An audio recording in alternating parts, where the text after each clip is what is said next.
Čau ľudí, ja som Matúš a som tu späť pri ďalšej hre, ktorú som si pre vás vybral.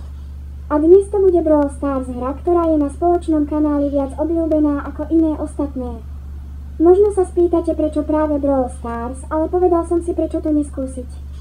No základ viem, že vďaka tutoriálu, ktorá hra nabídla, že hráme za postavu Shelly, ktorá má útok ako na blízko, tak dokáže aj na dálku byť užitočná. Pre mňa zatiaľ stačí, než získam oveľa viac. Tiež v prvým videu si zahráme nejaké mody v hre, ktoré možno poznáte, ja moc zatiaľ nie, pretože to hrám prvýkrát. Tiež kto hrá hru Dele, môže mi treba poradiť nejakú radu do komentára, budem rád. Tiež som sa dohovoril s kolegom na takýchto viac spolupráci na videu, aby som sa na kanáli mohol objaviť aj ja, aby ste mali pocit, že som súčasťou kanála. Tiež pre niekoho poviem základ, ako to bude fungovať, ja vždy nahrám video a pošlem to kolegovia a on to spracuje pre vás samotné diely, potom na séria, ktorá kanál vykonala, bude nadväzovať. No ale teraz k veci pocity v hre. Bol som na začiatku nervózny, ako ma to pôjde. Pretože základom som sa stracel, ale niektoré veci som od kolegu odpozeral.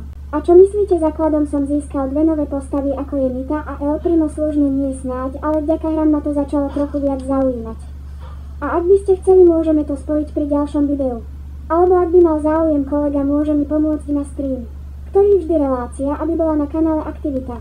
A zatiaľ, keď nemám toľko času natáčať. O kanál sa zatiaľ bať nemusím, ak ste videli predchádzajúce video. A video o mňa, čo kolega tvoril, odpovedal na otázky, tak viete. No a tu by som to aj uzavrel, povedal som dosť a ak sa mi kolegu podarí prekecať, pomôže mi u účtom v hre trochu preraziť, nech som aspoň mnohými postavami na vrchole.